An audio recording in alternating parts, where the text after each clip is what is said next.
This is the Texas Land Guys podcast, hosted by brothers Tim Dosch and Tom Dosch. With their partners David Marshall and Trip Rich, they have built DMRE, the leading land brokerage in Texas. With decades of experience brokering deals between landowners and real estate developers, they take you inside the deals that move the market. Welcome to the Texas Land Guys podcast. Today, I'm joined by Tim Dosch, and for the first time, we have Derek Graber in our Houston office on the podcast. Welcome, Derek. Thanks, guys. Yeah, Glad to be here. Great to have you in the studio. Our studio is right down the hall. So Derek seeing us in here recording, and it's probably a different experience having the headset on, being behind the mic. Yeah, it definitely is different, but it's fun. I like doing stuff like this. It'll be a fun day. It's cool too, because I was telling Derek earlier, it's kind of this surreal experience because we've listened to all these. I know Derek listens to a lot of podcasts, and then, Tom, you and I do too. And so you listen to all these podcasts for years, and then it's kind of weird to actually be on a podcast, but it's a lot of fun. Yeah. So yeah, it is. So Derek, I think I gave you 3 days heads up. I texted you. Yeah, you texted me, I think like Tuesday morning or Monday morning. And I was like, oh gosh. My immediate response was like, anything I need to prep on? Yeah. I was like, this could go two ways, really good, or I could just sit here and spiel a bunch of random stories and random info. But no, it's been good so far. Well, I'm excited for today just to get in and kind of talk about your story and your background. But before we get started, you do listen to a lot of podcasts. You listen to more books on tape or podcasts. I know you have a pretty long drive into the office. Yeah. So I live out of the city. I live in Tomball. Moved up there about 4 years ago. And so a lot of time in the truck, and you can crank out audiobook a week. So a lot of audiobooks, a lot of podcasts. Podcasts I listen to are some real estate based, but also faith, family, real estate based, just kind of entrepreneurial mindset, and then books too, just cool stories and or business leadership topics like that. I enjoy just kind of help you grow, and when you're sitting in the truck, it's good to learn something instead of just kind of mundane drive. Yeah, listening to music or something like that. Yeah, so Tim, they don't call them books on tape anymore, just so you know. Did I say that? Yeah. Wow, talk about dating myself. Yeah, I was like, books on tape. Yeah, that's right. At least I'm not as bad as David. I asked David yesterday if he wanted to read a hard copy or listen to it. And he's like, I think I'd rather listen to it. And I was like, well, do you have Audible on your phone? He's like, what's Audible? It's this app that you listen to books on your phone. That's awesome. But we easily date ourselves with the taping and all that. But I think it is interesting. Incredible. Everybody, when you talk to young guys in our business, and I mean, probably just anybody, people want to be mentored.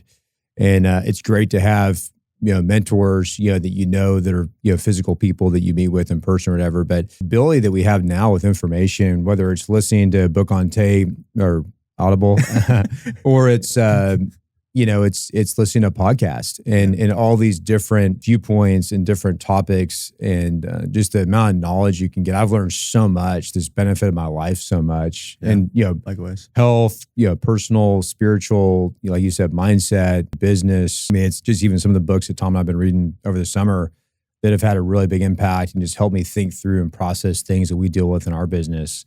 It's really cool. And so I think that's just low-hanging fruit. If you're be always growth-minded and thinking about how do I progress in the different areas of my life and grow into a stronger person who's able to give more to the people that I'm working with. Right. Yeah. And it's cool too, because Tom too, y'all have recommended books, and so then it's just a kind of domino effect. I recommend it to friends, recommend it to guys in the office, family. Yeah. And so it's cool to see him impact people, and I think that's kind of what we're here for. Yeah. So just share knowledge and have a good time doing it. So, and then you guys too have just been great mentors to me. So kind of turning the favor. Yeah. Well, I want to talk about that and talk about just when we met you. And so I remember at that time, Tom and Trip were in the Houston office. Yeah. We were just a Houston company. You mentioned we were only 3 years old as a company, which at the time we felt like we were so old and mature. Now it's been 8 years. But I remember Tom saying, there's this guy we met with and he's incredible. We have to get him. He's, just like off the charts, like just really impressed us in the interview. And so I was like, man, I need to meet this guy. And so I remember meeting you for the first time. But maybe talk a little bit about that, Tom. I'd love to hear, kind of your thoughts, because you were the first one to meet Derek and kind of recruit him and talk to him, and then, getting Derek's thoughts about, being in college and wanting to graduate. And I think at that point you were thinking you'd marry Taryn. You guys weren't married yet, but I think you'd kind of decided probably that she was the one. So you want to go get a stable job and build a family and all that. So yeah, Derek, do you remember when we first interviewed, just what month that was? I do. It was right before spring break.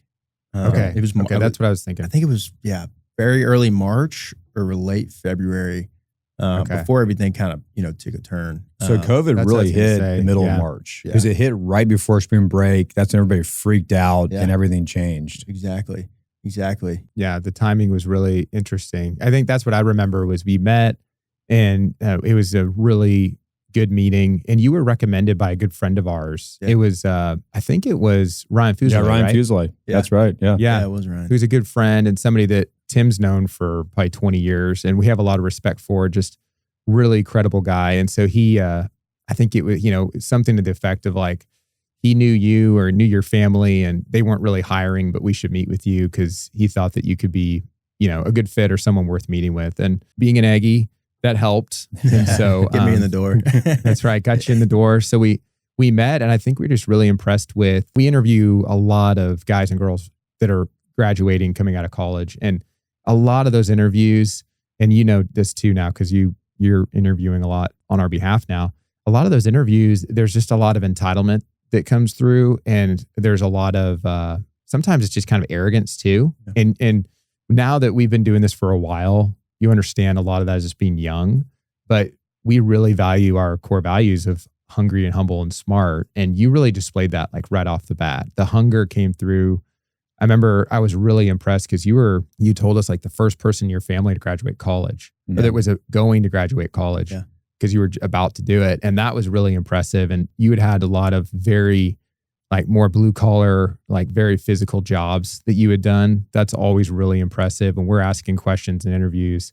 We're trying to get out like, did you work in high school? Did you work in college? Were your parents paying for everything? And with you, I think Tim and I could relate a lot because we put ourselves through college and got jobs legally as soon as we could. And before that, we were just working for neighbors and making money. And, as like 10-year-olds. So we know what that's like and how important it is to work hard. So you really displayed the hunger, and then you had the humility too. And just the way that you carried yourself, you seemed a lot more mature than the average, college grad that we're interviewing. And then also very smart relationally. So I just remember that. And then I remember the timing was really bad because we were like, we're really impressed with this guy. And then COVID hit. And then shortly thereafter, oil prices went negative in Houston, which I didn't know if that was possible, but it is. Oil went negative $40 a barrel for like a day in Houston. And it was kind of like the sky is falling. Yeah. Like maybe Tim and I will be doing something else for the rest of our careers, because if we don't die from COVID, no one's going to want to invest in Houston again because of oil. Like all of our deals were falling out. But I remember sitting with Tim and David in that small conference room that you guys can probably see from where you are, and just talking about the future and our team.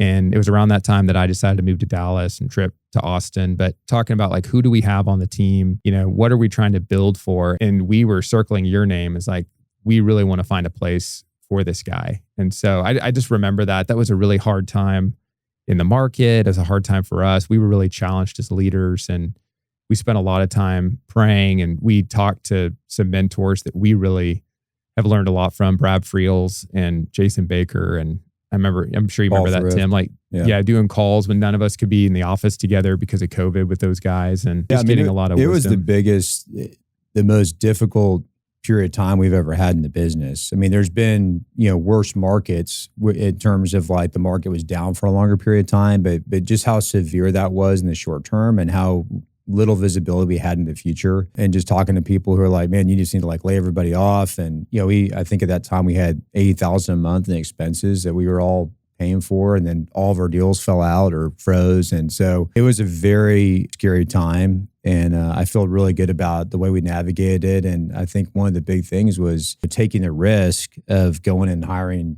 you, because I think we actually reached out to you and we were pretty honest, and we said, hey, we don't know if we can hire you. Yeah, y'all did. And then I think we came back and said, all right, we're going to hire you. That's exactly what happened. It was, got the offer accepted, and I was like, let's go. I have spring break and then a couple more months. And then I could start, Yeah.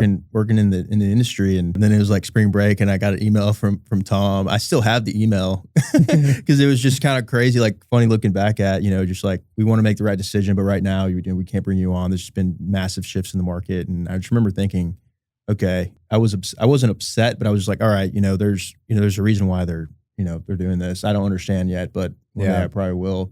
And we could dive deep into the story, but had a bunch of interviews after, had multiple job offers, and something told me don't take them. Just be patient. And I was, and here we are, which is kind of cool looking back because it could have been one way or the other, right? Well, I'm really thankful. I remember having a conversation. I think I was walking around my pool talking to Tom because, like we were saying, we weren't even at that point. Everybody was like, no one was in the office. Yeah, everybody was at their home, and so it was this crazy time trying to lead a company and trying to figure out what to do. But you couldn't even really be together. And I remember having that conversation of we just need to hire Derek. There are certain people like you have to get them. They're just the right people, and we're going to figure it out. And it's going to be an investment for us. That we don't know what's going to happen monetarily this year, but we have to get him. And I think Sam Vituli at the same time. I think we got Sam. Yeah. And so you guys started, and then you were like, I think kind of working in Austin a little bit. I was working with Tripp and Ryan. You were actually at your house. I was actually at my house, and it's funny looking back at it, making calls I was just in my dad's office. They were able to go back to the office, but we were at home and working with Tripp and Ryan, and Tripp had me calling like 150 people a week. Yeah. And I was just cranking calls. And I remember Taryn, she'd be over, my sister, it was all COVID. And they'd have all their friends over, and they memorized my pitch, and they would make fun of me because I would be in my dad's office just like running through calls and just saying the same thing over and over. Sometimes it works, sometimes it didn't. But then if you ask them till this day, they know my pitch, and I think I love that. Like my little sister knows it, Taryn knows it, my mom. It's just funny. It's really cool because it was such a difficult time. I mean, I don't think you got to walk. I mean, you walked, I think, later, but you didn't get to walk later, and then you started a company, out of college. So you'd never been in a company before, and you weren't even in the office. You were you were maybe getting some training, but you were kind of just by yourself trying to, without a lot of the knowledge, trying to do something. And it's impressive how it just a testament to your work ethic and that you just went for it. And in our business, that's a big part of success is hustling, going for it, making mistakes, learning, getting better, and just continuing to push. And then I think within a few months, we were able to bring you back to the office. Yeah. We pried you away from Tripp. He wasn't very happy about that.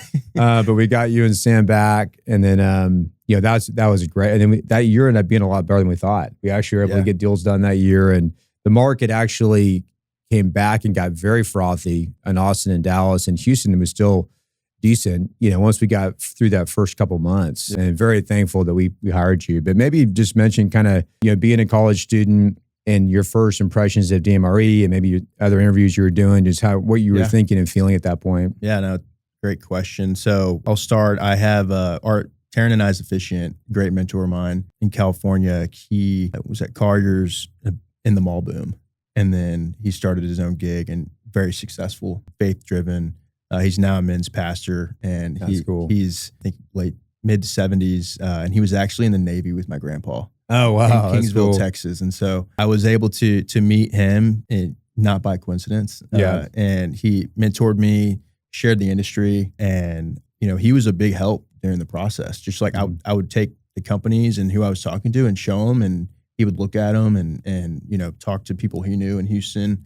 And so met with a bunch of them, and he saw y'all and he was like, wow, this is awesome. Look at their values, look at the impact they have outside of it, the kingdom work they're doing. And I was like, yeah, you're right. Like, this is so cool. And it's a smaller company. I never really saw myself, wanting to be at like some massive big company. Global company or something. Yeah. Yeah. And I think that just came from just, me just wanting to have a smaller team and be able to talk to the people I'm working with on a day-to-day basis and not just be kind of on my own. Yeah. And so that was a huge stepping point. And Zach Swinsko's his name. He was able to, he was like, you need to wait. You need to be patient. This may come back. And I was, and it did. And so I think that was a huge turning point when y'all did reach out. I just remember being like, that's amazing. Yeah. Super pumped up. And, you talk about like calling from home.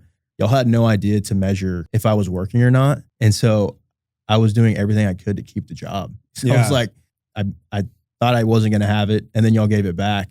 And I was like, okay, I need to work my butt off. And I need to do something because I'm at home. How do they know I'm working? How do I show them I'm working? And I was like, well, I'm just going to make a bunch of calls. Yeah. And it kind of, calls led to just learning the business, getting yelled at, just understanding the market, and learned the Austin market, pretty quickly. And then y'all, brought me over, and been doing Houston ever since. So I think it's a really cool kind of story getting to meet you guys. And I think early on I knew that work well together just because y'all's values. And I love that team aspect, and I really believe in it. Well, you showed a lot of maturity, with that mentor, having an older mentor like that, who was looking at things, not just from a money standpoint, but value standpoint, and having the maturity to listen to that and follow that. Because so many young guys, it's really like, how do I get to $1 million as fast as I can? Yeah. And it's kind of counterintuitive, because when you have the mindset you've had of, working hard, being humble, teamwork, benefiting everyone, you actually get there a lot faster than the guys who are like, how do I kind of get it all for me? Yeah. And it's there, our business can be so cutthroat, and it's unfortunate because a lot of guys don't last in the business because they come into it thinking the wrong way. Right. So the fact you had a mentor, and then you were willing to listen to that mentor, and he was giving you what, he had a lot of success, but he also understood there's something more than just monetary success. Exactly. And he was able to give you that, and you could receive it. Yeah. Exactly. And I think that was a huge turning point, because he shared with me, he was successful, but he was like, that's not all what it's about. And I've experienced that. And so I think having that and seeing that and hearing his testimony, his story, was just an eye opener. And I thank him all the time for it. We catch up, every other month or so. And I'm sure we'll probably get out to California and see him soon. But that's so cool. It was awesome. And I'm going to send him this. He'll have to listen for sure. Shout out for sure. But yeah, I think that just early on, I just felt always super excited to be a part of the team. And I didn't want to take it for granted. And, starting off super early and being able to learn the grind and come in and work for you guys. So always grateful for it. Yeah. Cool story.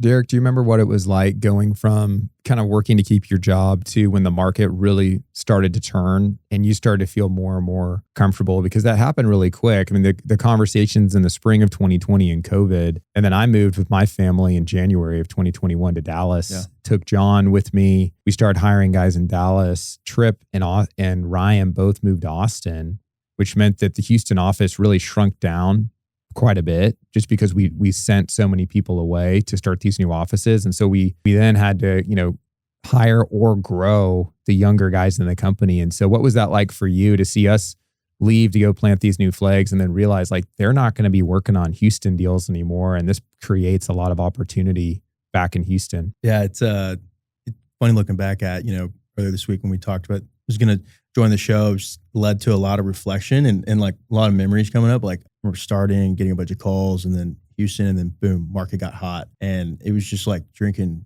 water from a fire hose. I felt like all I was doing was just pushing sites, and y'all were able to expose me to just so many great clients that y'all have had for many, many years, and great relationships, and have been able to work with those guys side by side. And I think starting, I almost was so naive that like getting offers out, I was just like, oh, awesome, offer. Okay, this is the job. This is what they told me to do. Just get some offers out, and started getting offers out. And then it got to a point where, I was negotiating contracts and stuff, and I felt like I had no clue what I was doing. And I felt like I was not qualified for it. And like every time I got on a call with an attorney or somebody, I was just like sitting there like, oh gosh, hopefully don't mess this up. And I think that's kind of, sometimes it's good. Go make mistakes and go learn through it. And y'all opened that door for me. Y'all didn't really hold me back. You were just like, here, we trust you. And, if something goes wrong, like just let us know kind of deal. Yeah. And so y'all were always there for me, and just kind of, alongside you guys was able to have some early on success and get some deals and title. And I think looking back at it was fun. I loved that process. I loved the idea of like taking the offer to negotiations. And I think that's in a lot of things, you have to love it. Yeah. If you're just always looking for the end game, like, oh, I just want to get paid. Yeah. You will never be successful in this business. You have to love the process. I have to love it, because if you're just looking to, for a fee or something down the line, it's like that can't motivate you, because there's so much work to get there. And you guys know as anyone, it could take years to get Yeah. there. And we've seen it time and time again. It's demoralizing if you're focused on the fee. Tim and I used to work with a guy that every time he made an offer, he would pull out his phone and he would calculate the fee. So he'd be like, okay, it's a $6 million offer. The fee's 3%. It's demoralizing because we know that the hit ratio on an offer is so low. Yeah. And when you're trying to calculate the money you're going to make, like at the offer stage, which in our business is so far at the beginning of the race, then inevitably, like you're saying, deals aren't going to happen. The market's going to change. It's going to be difficult. And you're just focused on the wrong thing. And so I think that's a really good point. Just not being so focused on the money. And I think in all of our careers, there's a transition when you can stop being, sometimes we get treated poorly as brokers. This is probably a little bit of a chip on our shoulder because it's kind of like a broker will do anything for a fee is how people will act. And so it's when you're able to step away from the deal and not make it about the closing or the fee and just about what's best for your client. Yeah. And so when someone's kind of being a jerk on the other side of the deal or treating you bad, it's like, hey, we don't need the deal that bad. Like, we can walk away, can do the takeaway, whatever it is. That's like a shift that happens for all of us as we're getting deals done and realizing that it's not all about the deal closing and the fees at the end of the day. Like, we're not going to allow ourselves or our clients to be mistreated for that. For sure. Yeah, I mean, loving the process of helping people achieve their goals. So on the buyer rep side, you develop these great relationships with developers, and our job is to help them be successful, help them get the best sites, help them have a smooth process, negotiating those deals, giving them good data that they can, use to go sell equity on it. And so when you focus on loving that part of it and helping them and asking yourself the question, am I doing my best to help them? And it's the same thing on the listing side with the seller. Am I doing a good job representing the seller? Am I really helping them? Which might be saying, let's wait 2 years or 3 years. It's not time. Or it might be like, hey, we got to go right now. This is the time. Let's go take this offer. But when you enjoy the process of helping people achieve their goals, the money just follows, and it's funny because we don't a lot of times even think about like, well, what's that? How big is that fee or whatever? It's like, is it a real deal? Are we really helping people? And then obviously we do want to get paid. It's not a charity, but I think it's a different kind of mindset. And the people that I've seen that are just all focused on the fee and how big it is, the money, tend to flare out pretty quickly because they're not actually enjoying the process of helping people. Right. Exactly. And and you could date it back to, what was it, end of 22 and almost half our pipeline was terminated. Yeah. And if you were just sitting there looking at your fees, that would probably be the worst day of your life. Oh, yeah. And so it's like, you can't look at that and calculate that. I mean, it hurts, but you just got to get back in the trenches and keep going. Yeah. And if you have that, you'll do well. Yeah, you've seen a lot happen in the last 5 years, going from COVID and just how jarring that was, the market and just even to society when going through that. And then really as soon as we kind of got out of COVID, we had interest rates, go way up and just, really change the business, reprice everything. And now we've been going through that for a couple of years. Yeah. And so, you've already seen a lot. And one thing we tell people all the time, it's so good when you're young to go through these things. Yeah. Because if everything's just easy, you don't learn the discipline and the skills that you need to be successful. And so the challenges are good. Yeah. I mean, it's like builds your character, refines you, makes you a better leader, No, they are good. And I'm glad I've gone through them, and there's going to be many more times in the market where it's going to happen. Mm-hmm. And you can look back to these times and be like, you just got to keep going because it's going to happen again. Yeah, that's right. There's no doubt about it. And so, but I think one thing to look at is, we've got an awesome team, all the guys in the office and all of us, the camaraderie we have, and, it makes it fun getting here and in the trenches together. Because if you're doing it by yourself and you're kind of soloed off, I don't know how you could do it. It would be pretty hard, and it's fun. We all take L's and we all take wins, and we all, build each other up and just kind of keep pushing. And so that the team aspect's important in that, because if we were all just by ourselves, all of us would, who knows how long we would last in the business. Oh yeah. It would be tough. Yeah. Tough. So Derek, do you want to talk a little bit about just your personal development the last 4 or 5 years? Because there's been a lot of changes just from graduating college and being the first person in your family to do that, and then getting married and starting a family and buying a house. You've hit a lot of these milestones, and then career-wise, several promotions, one of the main leaders in our Houston office now. So do you want to kind of talk about just looking back? Yeah. It probably feels a little bit like a blur. It does. It does. So I think early on, I've always had a drive early on.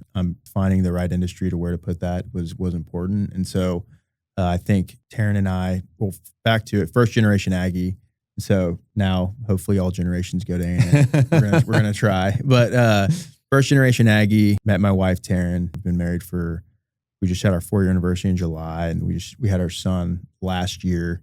And I think there was a pivotal point. Taryn was pregnant that I was like, okay, now I've got to make sure, like personally and relationshiply in my faith, that I need to be focused on my family. And I never really wanted work to get in the way of that.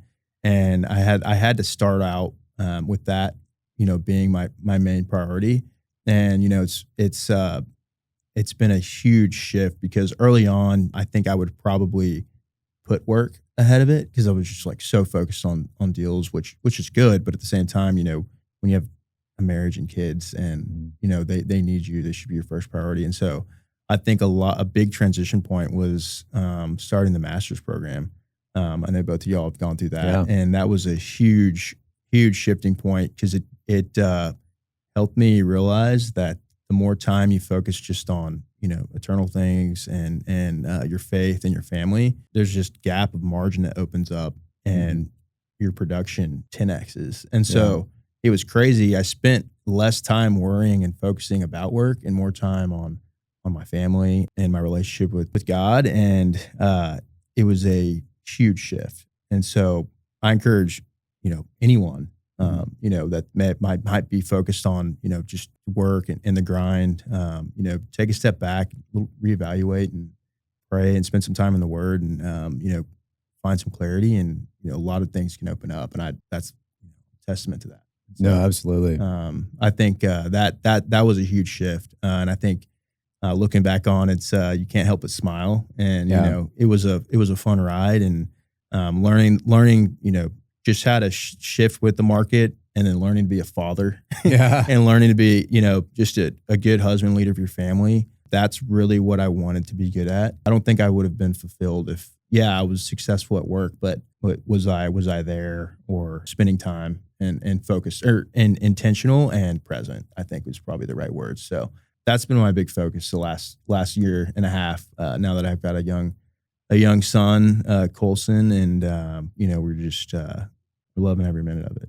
It's really critical, like you're saying, the spiritual part of it, your spiritual growth. And a lot of times we have so much stress around our business that isn't productive. Doesn't help you do more deals, but it's easy to carry that stress home, especially with now that we have our smartphone with us all the time. Yeah. When it's, I'll be on vacation and I'll see something, check email, see something come across, and suddenly my mind's somewhere else, not with my family anymore. So that point of like being present with your wife, with your kids, and looking back, there's been so many times, I know for Tom and I, that you go through these super stressful things, whether it's a deal or the business or whatever. And at the time, it's like everything's about that. Yeah. And it can steal from your family. And then, looking back now, like all that stuff got worked out, and it was all fine. And it's like, and just with you, I want to always do a better job of being present with my kids, being a good dad, being a good, a good husband, growing that. And then putting, my best effort into the business while I'm there, but not carrying. You can carry that stress and carry that load that isn't even helpful. Right. It's like we think that if we're stressed out about it, that somehow we're like working on it. Yeah. But No. being able to give that to God and be like, hey, there's so many times you do everything you can in a deal, and like a lot of your deals, you can't do anything besides what you've done. So it's like, I'm going to give this to God, and I'm going to go home and be with my wife and my son, or go on a trip, and get away, go fishing or something, and enjoy it. And then trust God to work through those things, Exactly. So, and I think it could eat you away, because you never know, anything could happen. There's so many factors in a deal that could blow it up. And so if you're focused on that, then you're going to lose sight of what's in front of you. And this last year and a half blew by, and I'm glad and I'm thankful that I was, really focused on that, because it's interesting. You would think that, if I was working more and focused just on work, I would produce more. Yeah. But it was the opposite. I was focused more on my family and focused more on being there. And my production was more than I've had in the last 4 years. Yeah. And so it's a testament to that right there. And, glory to God for that. And so I think it's been really cool. And it is a struggle. You have to be disciplined. It's not easy. I'm not saying it's easy. You have to be disciplined, and you have to, stay at it. Cause there are days where you're just like, okay, man, this is tough. The stress gets to you for sure. Yeah. And so, I think, it's important to go back to it, but having strong relationships and good mentors like you guys and a strong team, and it all rounds itself out to be good. So, I think that's important for sure. Yeah, absolutely. And Derek, it's neat to hear you talk about just the impact the master's program had in your development and your maturing. Because that's, for me, it's very similar. I went through that 10 years ago, and it's more meant for guys, historically, that were finishing their careers. They've made a lot of money and they were trying to figure out, what am I going to do now? And so getting to go through that when you're younger and getting to really think about not just chasing all these worldly things and then finding that that's really empty, but instead, how can you go from just trying to be successful by the world standards and instead be, have significance in your life. Yeah. And so, like you said, your family, eternal things. And it's so true in our business that these deals are so hard and there's so many ups and downs. And so I've always said, like, there's no explanation a lot of times why a certain deal closes and another one doesn't. And it's really just God. Like, God makes these certain deals happen and other ones, they don't happen. Like, you think a deal is a slam dunk. And Tim and I have had this, we had a deal here in Dallas area, $2.5 million non-refundable, that didn't close, and so it's like, you would have thought for sure that that's going to close, and they didn't. And then there's deals that you think, there's no way. And then it does. And I think it goes back to Jesus said to put the kingdom first. Yeah. And that's like a command. That's what we're supposed to do. It doesn't mean that everything will be easy. And it doesn't mean that if we put the kingdom first, we're just going to make a lot of money. But that was the command, and that's what he told us to do. And there's just principles to follow, and prioritizing our family, regardless of whether we do or do not make more money from that, is going to have a lot longer impact on our lives than not doing that and not having that regret. They say no one ever says on their deathbed, I wish I would have worked more. Yeah. Like, no one's ever said that before. I wish I would have worked more. It's no, I wish I would have spent more time with my kids or my wife or my, relationships. So I love sitting here and getting to hear you share all that. I don't get to work with you on a daily basis like Tim does, since you're down in Houston, but just knowing that there's others in the company just that have such a solid foundation from a belief and like value standpoint, that's something that it's hard to overestimate just how valuable that is, that you have such a drive coming from such a strong foundation. That's so much more important than, like Tim said, the person that's just motivated by making money as fast as they can, because that's not really a true foundation or a true value system. Yeah. No, I appreciate that, Tom. Yeah. Back the master's program was huge impact, and thank you guys for, pushing that on me and telling me to do it, because it's a huge commitment, and anyone has questions about it, please reach out. We're trying to potentially put the next one together. So, we'll see what happens. Yeah, that's great. One thing I was going to mention too that I've noticed with you is just taking care of yourself. You've always worked out.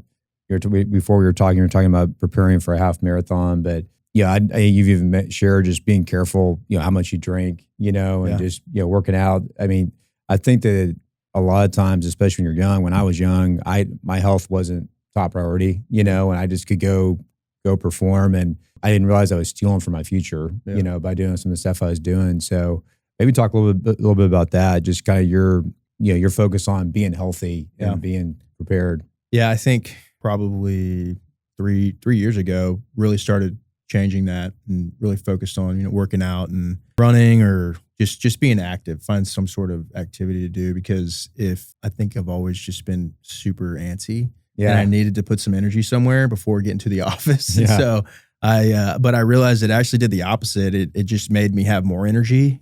And then I was like, okay, here we go. Like, I'm fired up and I'm ready to go, slam some calls and chase some deals. And I think it's an important factor. And I realized that it helped me just better energy, better mood, just be more productive. And, long-term effects are just there too. And so I ran my first half marathon this year, pretty challenging, trained for a few weeks. And my little sister actually did it with me. She trained less than I did and did it. And so I was telling you before, we're trying to get a little DMRE Houston half marathon going. So we'll see who all joins. I think there's just one guy right now. So we'll see.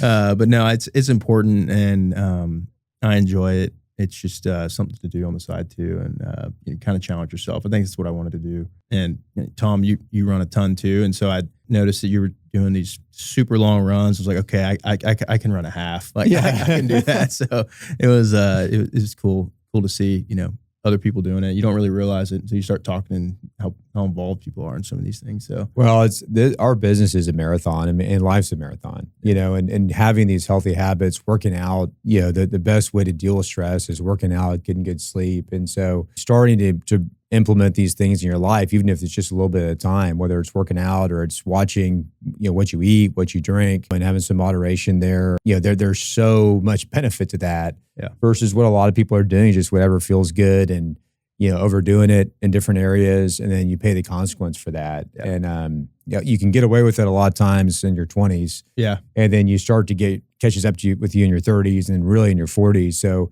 I think it's really awesome that at your age, just the way you're thinking about your family and about being present and the maturity you have spiritually, but then also how you're taking care of your body that's setting you up really well, to be impactful in our business for a long time. Yeah, definitely. I think, early on, seeing the impact it had, if you're just spending the weekends, it's okay to have a few beers and stuff, but if you're kind of indulging in it and all week, there's no way you can produce or be there and be clear, think clear. And so early on noticed it and it's like, okay, yeah, you've got to step back and focus on, better things. And so that opens up creativity, just starts to jump, a lot of different things just start to happen. You start, just new ideas, and that's important for sure. So I always encourage people to focus on those things. It's hard to do. Derek, too. now as a leader in our Houston office, why don't you talk a little bit about just mentoring some of the other guys and the younger guys, and you've really stepped into that, and we've really seen you grow in that. So do you want to kind of talk about transitioning from growing in the business, producing, and then now you're producing, but also really investing back into the rest of the team? Yeah, I could go back a little bit to the Masters, but I was the youngest in my class at the Masters. And so everyone, they were saying, I wish I learned this early on. And almost a point that kept coming back up. And I was like, okay, I want more younger guys, or who can I impact immediately around me and work together all day, every day. And so I was like, well, all the guys that are at the office. And so I think it's more of a, energy level and just, being there and just having fun, but also, knowing that always there if something's hard or if something's tough, or if you want to talk about some real life stuff, let's talk about it, and have been able to grow with really close relationships with some of the guys, and have seen some of them really start to step into their faith, and see some of it impact them in such a positive way, and that's super fulfilling compared to just having your mundane relationships and just kind of go to the office, crank, go home, hey, good to see you, type deal. And so there's much more meaning to it, and I think I was fortunate to be able to do that program, and it impacted me in such a strong way. And I want others to know the principles and the impact it had on me. And the first thing, it started with the guys at the office, and I want to keep, and that's kind of the next step is want to keep extending that. And so, just making sure people know about it and some of the things that it can do for you long term. Well, one thing that's always impacted or impressed me with you is we talk about our values are hungry, humble, smart, and you really embody those values. And with your leadership, so many times guys will grow up in the business, they'll get to a level of success, and there's some intimidation with people coming up behind you. Are they going to kind of get into my piece of the pie? Yeah. And there's a scarcity mindset of I got to kind of protect some things and maybe not share things, not help people. And you've always had the opposite, being very, sharing, hey, you go call on this deal or go work this deal or here, call so-and-so. And again, back to not really worrying about the money part of it and, helping people grow within the company. And it's been and we've noticed that. And obviously we value that tremendously, which is why you're a leader in our office, and we want to continue to promote you as a leader, going forward, because that's how you build a company is those kind of people. And those people are rare, especially in our business. It's very rare. Yeah, no, I appreciate you saying that. I think, it goes back to you guys. Y'all open the door for me, and y'all let me, start working on deals and meeting, a lot of clients I've had for a very long time and build those relationships. And now I'm really close with a lot of those guys and talk to them on a daily basis. And so I want that opportunity to trickle down to the younger guys in the office, and they should have the same opportunity and to go and, to go and do that. And it's cool to see their success too. I love that. And kind of the formation of their first deals and the formation of, some of their first closings. It's been fun to see and see them grow as strong producers, but also grow in the right way. And not just, a worldly kind of wealth driven way. So just about the next deal. I mean, I know Tom and I talk about this all the time, but you get to a point in the business. At first, it's the deals are like super exciting, and there's all these kind of like landmark deals in your career, that you're really proud of. But there comes a point where that part of it loses its luster, and you want to do deals because you want the company to be successful, you want everybody to make money, and that's important, is what we do. But there has to be a bigger purpose than just the money. Yeah. I would be really burned out by now if I was just in it for the money. Yeah. So I think that's an important thing. And then also I think just the importance of having an abundance mindset versus a scarcity mindset. I think as an entrepreneur and as a broker, so many people just their world is just so small. And it's like there's only a finite number of deals, and I just got to get what I can. And if they think that if I'm getting this, I'm taking from someone else, or they're taking from me, and I can slip into that sometimes too, but thinking more from an abundance standpoint, hey, there's tons of deals out there. Yeah. I'm going to go work hard. I'm going to build the team up. I'm going to help people grow as I grow in their abilities and grow personally in a healthy way. And then there's a ton of opportunity to go get. Definitely. I think that brings me back, just one thing that I've learned, just various podcasts, but it's impact over income. Yeah. And I have that written in my office because I think that's the first one's first and the second will follow. Yeah. And it's that. And if you're doing that, you're not going to have an issue long term, Yeah. And it's important to keep that mindset. It's hard to do. Yeah. It's hard to do, but it's important to keep that. And I think that's kind of what I've tried to really focus on. And I hope, people keep me accountable. Yeah. Well, that's awesome. Yeah. Derek, it's been great to have you on the podcast. I know Tim and I have looked forward to introducing you to our audience. And I know if you're a developer in Houston, you probably know Derek just because you're working with him frequently, just with all the deals, Derek, that you're a part of and leading our buyer rep team there in Houston. But it's been a lot of fun to have you on. Thanks for joining. We'll definitely try to have you on again here soon. Yeah. Thanks, it's guys. been great. Thanks, been awesome Derek. talking about the stories and everything. So really appreciate it. Yeah. Great job. And if you're listening, check out our website, DMRE.com, just for more information on the company. And then in the outro here, you'll hear the email address for Texas Land Guys. Feel free to send us an email. We'd love to hear from you, and follow us on LinkedIn. We're always posting content there as well. Thank you for listening to our podcast today. If you have questions about land you own in Texas, send us an email at texaslandguys@dmre.com and follow us on LinkedIn to stay updated.